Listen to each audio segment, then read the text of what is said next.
Olá, meus queridos alunos, estou aqui com essa aula de resolução da prova, da última prova V2 de 2018, do segundo semestre das instituições certificadas pela FGV. O objetivo dessa videoaula é facilitar os estudos para a prova da PS. Como a gente não tem tempo hábil para uma próxima aula, a intenção é fazer essa videoaula bem rápida. Então, o que nós temos aqui? Eu separei a aula em alguns temas. Então, nós temos aqui juros simples, juros compostos, descontos, prestações, inflação e amortização. São onde estão os temas.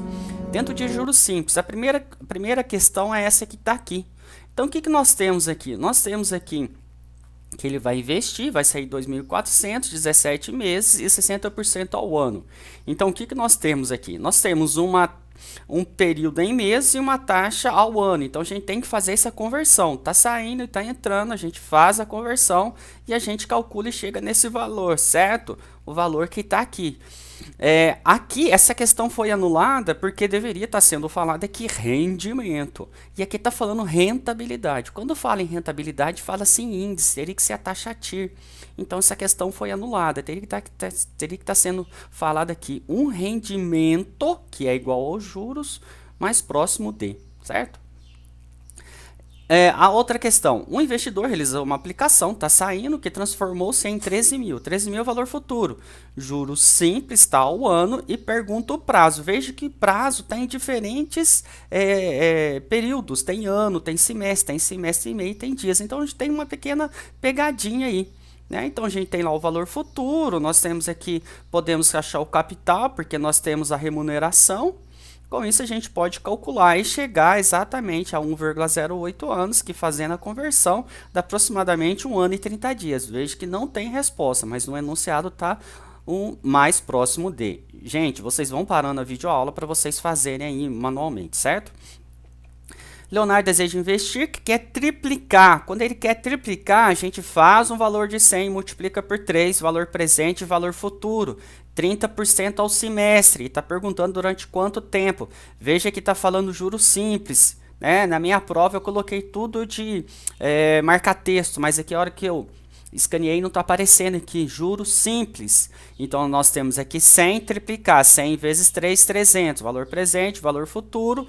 A gente pode fazer por aqui, juros, o valor futuro menos o capital, e a gente pode calcular e chegar a 6,66 semestre, certo? A gente faz as contas, vai chegar em 40. Mas se a gente quiser fazer direto, a gente pode pegar semestre tem 6 meses, 30 divide por 6 vai dar 5, a taxa é 0,5, capital, a gente divide, vai chegar em 40 meses, certo?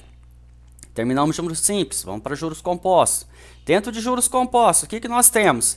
Precisa se comprar um equipamento que custa hoje, só que o equipamento lá na frente vai estar valendo mais caro. Então, a primeira coisa que a gente tem que fazer é achar esse valor que vai estar custando esse equipamento, para depois a gente saber o quanto que a gente vai ter que aplicar numa outra taxa.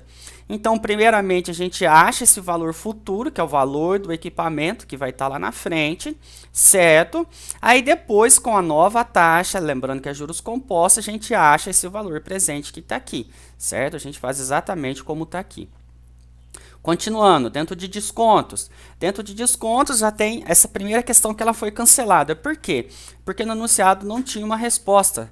Quando fala de desconto simples, é desconto racional, não falou nada de desconto comercial. O enunciado tem resposta para desconto comercial, mas aqui não falou nada. Então, é desconto simples, certo?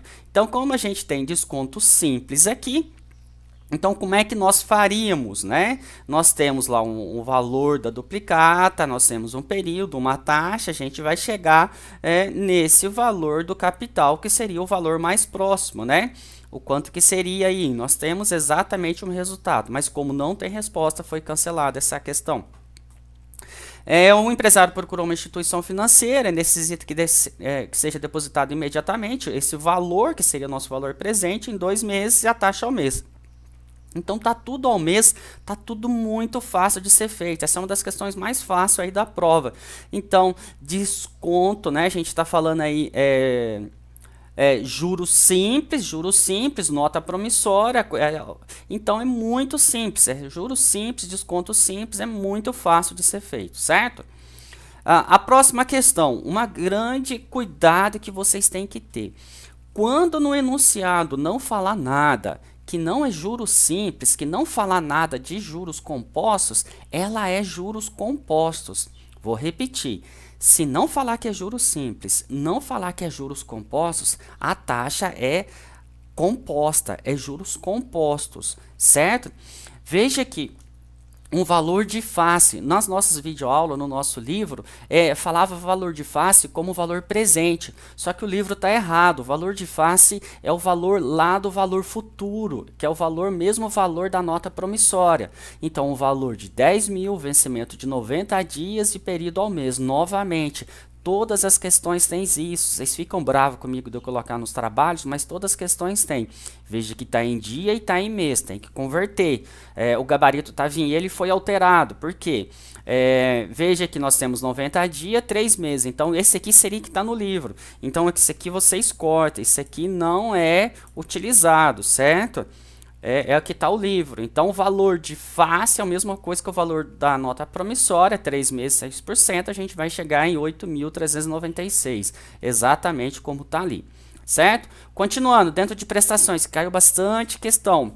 Veja que a mesma questão que a gente teve na aula, aconteceu na prova e teve 4 professores que recorreu e a gente não conseguiu a alteração do gabarito. Por quê? Porque aqui, a gente falando que ele trabalhou, né, tinha uma dívida de 8 meses, no segundo mês houve a demissão, e a partir da terceira prestação, inclusive. A partir da terceira prestação, inclusive, eu considerei que seria a partir da terceira prestação, 3, 4, 5, 6, 7, 8, né, prestações, aí a gente calcularia o valor futuro, né? Que seria, a gente vai calcular o valor presente dessas 6 prestações, certo? Mas segundo o elaborador da prova, para esses casos de enunciado, veja que está falando de entrada, então tem que se considerar que ele já pagou 3 prestações. Então, se ele já pagou 3 prestações, como é que a gente vai ter que fazer? GBegin, coloca a calculadora no módulo Begin, certo? Então, a gente vai calcular 5 no N, 0,7 no I, 550 CHS PMT, 0 FV, para garantir, vamos apertar o PV, certo? Então, o gabarito correto, né, é 2.712, essa questão que está aqui, certo? Então, aqui está errado, porque ele já pagou 3 prestações, então essa aqui ele já pagou. Então, ele vai pagar somente essas prestações, que então, o que seriam 5 prestações, certo? Então, essa foi uma das questões que a gente discutiu e que, de certa forma, não foi aceita os comentários aí que nós fizemos. Então, se cair uma questão dessa na prova PS, vocês lembram bem de tomar cuidado com relação a esse pagamento na entrada aqui. Uma outra questão que caiu, né, que foi essa aqui muito conhecida desse valor majorado que está aqui, que eu achava que não ia cair mais, né, desse valor majorado. A diferença que caiu da última prova para esse valor majorado é o que está falando aqui na taxa efetiva. Então, nessa taxa efetiva que tem um problema. Dá uma lida enunciado para a videoaula, certo? Então, o que está falando aqui? Olha, nós temos um valor à vista de 2.000, certo? O valor à vista é 2.000, então o valor à vista é 2.000, essa setinha que está aqui.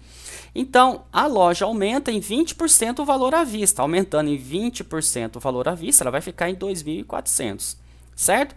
Desse 2.400, 15%, que é esses 360 que está aqui, 15% é entrada, então 15% é entrada, e mais 2 prestações de 1.058, que está aqui, 2 de 1.058. Não falou a taxa de juros cobrada da instituição, está falando taxa de juros efetiva. Quando fala taxa de juros efetiva, é a taxa de juros que está sendo efetivamente cobrada, porque 2.000 é o valor do equipamento, certo? Que está sendo comprado ou vendido aí. Então, tem que tirar 360 dos 2.000, e com isso a gente chega nessa taxa efetiva, e não a taxa de juros cobrada pela instituição, né? Quando fala efetiva, pensa no bolso, então tem que tomar cuidado. Quando falar taxa efetiva, a gente usa o valor à vista. Quando falando a taxa de juros que está sendo cobrada, a gente vai utilizar esses 2.400 aqui em cima, certo? Essa questão aqui, o que ele fala? Veja bem, então nós temos aqui uma loja que está falando que vai ser vendido 20% do valor da vista como entrada, então a gente supõe o valor do bem, 20% dá 80, né, dá 20, perdão, então 20 aqui que seria um pagamento na entrada, 100 seria o valor do bem, a gente tira um menos o outro, então é 80 que vai ser financiado em 3 pagamentos, sendo que esses 3 pagamentos é no ato da compra. Veja que está falando aqui no ato da compra, certo? Então, se é no ato da compra, a gente tem que utilizar esse begin que está aqui, certo? A gente utilizando esse begin que vai estar aqui, vai dar 30%, certo? Essa questão foi uma questão que a gente argumentou, não sei porque a FGV não aceitou os argumentos, embora até eles tenham colocado lá, certo? Mas no gabarito está 35%, mas não é, a resposta é 30%. Essa outra questão também que a gente trabalhou em sala, então o que é o novo, depois de vários questionamentos, o que tem que ser feito aqui? Para a gente resolver essa questão, sempre quando falar em período de carência, a partir desse semestre agora, o novo direcionamento, que quando falar um período de carência de 6 meses, a gente não vai considerar 6 meses aqui, a gente tem que considerar 5. Considerando 5, certo? Vamos chegar no novo valor futuro. Eu vou fazer aqui com vocês. Deixa eu tirar o begin. Então, 5 no N, 7 no I, 30.000 FV, 0 PMT, PV. Então, deixa eu fazer novamente aqui. 5 no N, 7 no I, 30.000 PV, 0 PMT, FV. É 42.000. Então, esse valor que está aqui, não é esse valor que está aqui, ele é 42.076. 076, certo? Então, esse valor que está aqui vai ser o meu PV, 8 no N, 7 no I, e eu vou achar o PMT, certo? 42.076 no PV, 8 no N, 7 no I, PMT, 7.046, exatamente o resultado que está aqui. Certo, pessoal? Então, essa aqui, lembrando com vocês, né? Considerem sempre quando falar período de carência, você considera o período de carência menos 1. Então, aqui seria 5. Perfeito? Bora lá, vamos continuar. Um financiamento de 20.000, 20 prestações mensais, sem entrada, né? Estão previstos pagamentos no 6º e no 13º mês, com valor de 20 e 25. A taxa de juros da operação é de 3, né? Então, o que está pedindo? Então, nós temos aqui um financiamento de 20.000, que vai ser amortizado em 20 prestações, e tem um pagamento de 25.000 no 6º mês e de 13.000 no 25.000 no 6º mês e de 30.000 no 13º mês. Então, esse valor futuro eu trago para valor presente, valor futuro eu trago para valor presente, esses valores eu tiro do meu 200.000, que vai dar esse valor que falta eu pagar. Esse valor que falta eu pagar, certo? Esse valor que falta eu pagar, eu vou fazer as minhas prestações que eu vou estar pagando dele. Essas prestações que eu vou estar pagando, eu tenho aqui o período que é 20 prestações, né? A taxa que é 3%, então eu vou chegar em 10.662, certo? Uma outra questão, tem que tomar muito cuidado, eu explico isso numa das minhas videoaulas que estão lá. Depósito de 1.000, a taxa é essa, juros compostos, primeiro ocorreu quando ele abriu a conta. Quando fala que é o primeiro, quando ele abriu a conta, então a gente está falando aqui que é o período de begin. Veja que ele fala que ele vai fazer, né, o primeiro ocorre um mês após o 5º depósito, ele vai ter acumulado tanto. Então veja que quando é begin, eu deposito hoje para receber lá na frente. Então, um mês após, eu vou depositar no 5º e vou receber no 6º. Então, é direto, não precisa de fazer conta nenhuma, né? Eu só insiro o begin, FREG, 5 no período, 6 na taxa, PV, 1.000 CHS PMT, e eu vou chegar exatamente no valor futuro que está aqui, certo? Taxas e inflação. Dentro de taxas e inflação, alguma dúvida aqui? Veja, como é que a gente vai resolver essa questão? Fala assim, olha, após muito pesquisar, encontrou um investimento que remunerava a 100 mil por ano. Novamente, quando não fala nenhum valor, nenhum dado, a gente tem que supor 100 no PV. Supondo 100 no PV, a gente pode fazer diretamente na HP. 100 Enter, 4.000% mais. Então, esse vai ser o meu valor futuro.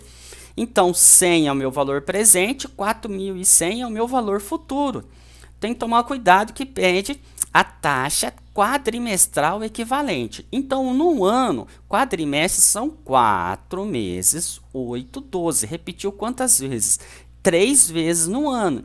Então, se repete 3 vezes no ano, então essa taxa de 4.000 por ano, que foi o que a gente fez, vão ser 3 quadrimestres. Então, 3 no N, 100 PV, 0 PMT, 4.100, a gente vai chegar em 244, certo? Vamos para a próxima. Veja que aqui está falando que aplicou 13 mil e resultou nesse montante. Então, a gente tem valor presente, valor futuro em 7 meses e pede a taxa nominal. Veja bem que aqui ele fez ao contrário. A gente tem a taxa efetiva e quer achar essa taxa nominal. Como é que a gente vai fazer? Nós temos o valor presente, o valor futuro, achamos essa taxa efetiva. Essa taxa efetiva que está aqui. Como que é a taxa nominal ao ano, né? E a gente está ao mês, a gente tem que multiplicar por 12, simplesmente multiplicar por 12. Né? Se a gente fosse fazer um contrário, a gente tinha que pegar essa taxa e dividir por 12, certo? Então, a gente chega no enunciado que está aqui, na resposta que está aqui. Fala uma inflação flutuante nos últimos 5 anos. Né? Nas últimas provas, o enunciado já terminaria aqui. Qual que é a inflação acumulada? Só que agora ele pediu a inflação média. Veja que está pedindo a inflação média. Como a gente está falando, sempre quando falar de inflação é juros sobre juros, a gente não pode simplesmente chegar no resultado. Como é que a gente faz? Como é que para ficar mais fácil utilizando HP? 100 Enter, 5,2% mais, 120% mais, 4,3% menos, 0%, né? Vai ficar igual 1000% mais. Então, esse valor que está aqui, que é 2.436, seria o nosso FV. Se fosse ao período, seria 2.336, mas a gente quer achar a taxa média, juros sobre juros, então seria 2.436, que é o nosso valor futuro. A gente saiu de 100, que é o valor presente, 5 no N, o valor presente, o valor futuro, a gente vai chegar na taxa que está aqui, certo? Uma outra questão, a última questão da prova do tipo 1. Fala assim, olha, veja que agora está falando de inflação, certo? Quando falar de inflação e falar de rentabilidade real, a gente tem que estar sempre trabalhando com a taxa no mesmo período, ou seja, ao período, ao mês, ao ano, tem que estar tudo junto, certo? Nós temos aqui um valor presente e um valor futuro. A gente pode colocar 1 no N, certo? Deixa eu apagar aqui, certo? Opções de ponteiro, borracha, certo? Apaguei. Então, nós temos aqui 100 de valor presente, valor futuro. Se a gente colocar 1 no N, a gente vai chegar na taxa, que é a taxa ao período que foi aplicado. Se a gente quiser fazer direto, como é um período só, a gente pode fazer direto. O que está passando é 10,28. Então, 10,28 é a nossa taxa ao período, que seria a nossa taxa aparente aqui também. Bateu aqui. A nossa taxa aparente está lá na lista de fórmula, é 1 mais a taxa real, 1 mais a inflação. Então, a gente trabalhando vai chegar aqui. A gente sabe que tem que trabalhar na forma unitária. A nossa forma unitária 10,28 é 0,1028. A inflação no período é 7%, na forma unitária é 0,07. Trabalhando vai chegar em 3,07. Perfeito, estamos quase terminando. Vamos continuar. Amortização. Quando a gente fala de amortização, olha lá, mesma coisa que caiu nas últimas provas. Então, nós temos aqui uma dívida de 1.500.000, a juros nominais de 36% ao ano capitalizados trimestralmente, será amortizada em 3 anos por meio de pagamentos trimestrais. Então, nós temos que tomar algum cuidado. porque novamente tá a taxa tá nominal, tá falando em ano e os pagamentos trimestrais. A gente tem que trabalhar o trimestre, certo? Então, como é que a gente vai fazer aqui para a gente trabalhar o trimestre? Olha, quando fala aqui que são 8 anos, o trimestre ele repete quantas vezes no ano? Então, trimestre são 3 meses que repete 4 vezes ao ano. 4 vezes 8, 32. Então, o nosso período aqui ele vai ser de 32. Certo? A nossa taxa o que é? 36 por ano com capitalização trimestral. O trimestre repete 4 vezes no ano, vai ser 9% ao trimestre. Então, nós temos aqui 32 no período, a taxa, o valor presente e o valor futuro. A gente chega nas prestações e está perguntando o saldo devedor. Veja que está perguntando aqui o saldo devedor. Esse saldo devedor vai ser mais próximo de. Então, a gente faz aqui o total de juros, faz o total amortizado e a gente chega, né, no saldo devedor da dívida. Certo? Se a gente fosse montar a tabela inteira no Excel, né? Perdão, vamos fazer a 18 primeiro. Fazendo a 18 primeiro, o que ele está perguntando? Ele está perguntando, olha, o mesmo enunciado, chega o mesmo enunciado, só que agora ele não quer o saldo devedor, ele quer o valor dos juros pago na sexta prestação. Ele quer somente o valor do juro pago nessa sexta prestação que está aqui, certo? Então, para a gente fazer, o que a gente tem que fazer? A gente volta lá, 32 no período, 9 na taxa, achamos o PMT, tem que fazer este novo no HP. A gente volta a um período, né? Voltando um período, total de juros, total amortizado, fazemos uma rechamada do saldo devedor e no F, que seria o valor dos juros da sexta prestação. Então, aqui o total de juros, total amortizado, saldo devedor, juros somente da prestação. Eu parei na quinta, essa seria a sexta prestação. Chegamos aqui no resultado. Se a gente fosse montar a tabela aqui, eu montei aqui no Excel para ficar fácil para vocês. Se vocês quiserem fazer, a gente vai chegar exatamente aqui no mesmo resultado. Bora lá. Sistema saque, mesmo enunciado. Qual que é o pagamento da 15ª parcela, né? Qual que é o saldo devedor após o pagamento da 15ª parcela? Então, como é que a gente vai fazer? Como é que a gente faz? Como é que é o saldo devedor no saque? Sistema de amortização constante. Qual que é o nosso valor presente? 1.500.000. Qual que é o período? 32. 1.500.000, 32 divide. Esse é o nosso valor amortizado. Eu vou pagar 15 parcelas. Após o pagamento de 15, eu já teria pago amortizado aqui, 15ª parcela. Então, eu pego a minha amortização, multiplico por 15. Eu vou chegar no total amortizado. O meu total amortizado eu tiro do meu saldo devedor. Um menos o outro vai ser exatamente o que está aqui. Se a gente for olhar aqui, né, na nossa tabela de amortização constante, esse é meu saldo devedor, divido pelo meu período, tudo isso é amortizado. Eu multiplico por 15, vai chegar nesse valor que está aqui. Certo, pessoal? Então é isso aí. Muito obrigado, bons estudos. Se vocês precisarem de mim, eu estou por aqui. Vocês têm meu contato, é só entrar em contato. Grande abraço.